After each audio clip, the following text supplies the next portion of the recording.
Tama. Tandaan nyo yung gratitude is the best attitude in life.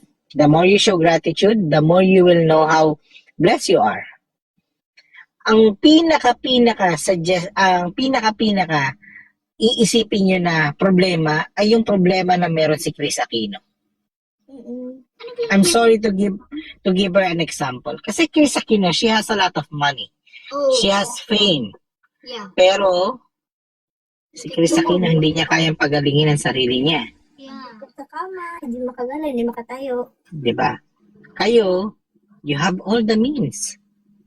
Ang gaganda nyo, matatalino kayo. Kasi alam nyo, ginawa kayo ni Lord na matalino talaga eh.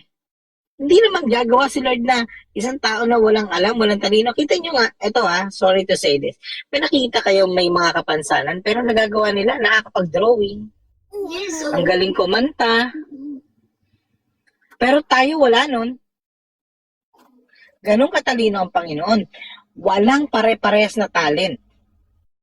Ginawa niya ang lahat ng tao pero wala kayong makikita na pare-parehas ang talent. Kasi Jess, kung magaling kang kumanta dyan sa lugar mo ngayon, tumingin ka sa kanan mo, sa kaliwa mo, may mas magaling sa'yo. Oo. Ganun. Di ba? Wala talaga.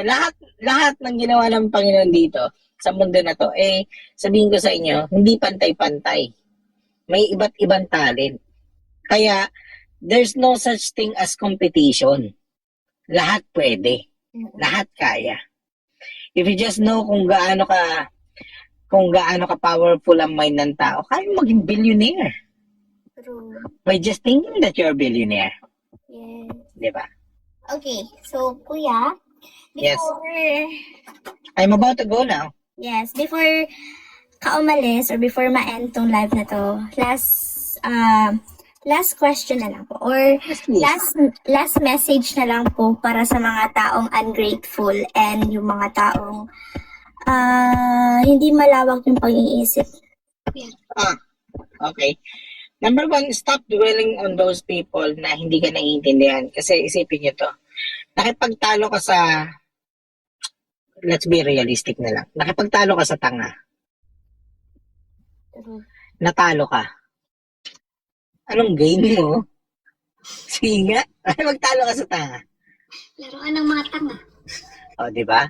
O, nakipagtalo ka sa tanga, nanalo ka. Ano pa rin game mo? Same. Same pa rin. Worse pa nga yung natalo ka. You can never please anyone in this world.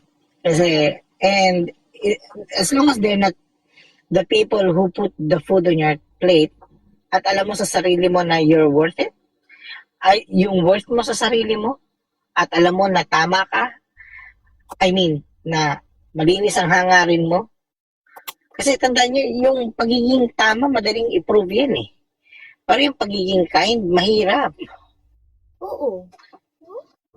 Hindi po ako pare, hindi nga ako nagsisimba, hindi po ako naniniwala sa father niyo dyan sa Catholic Church. Kasi there's only one father. Well, I'm a Roman Catholic Oh. It's just that I know, alam ko lang kung ano yung mga pinagagawa nila dyan sa simbahan. Oo nga. Kaya masakit ako magsalita pamangkin kasi ginagawa nila negosyong religion eh. True.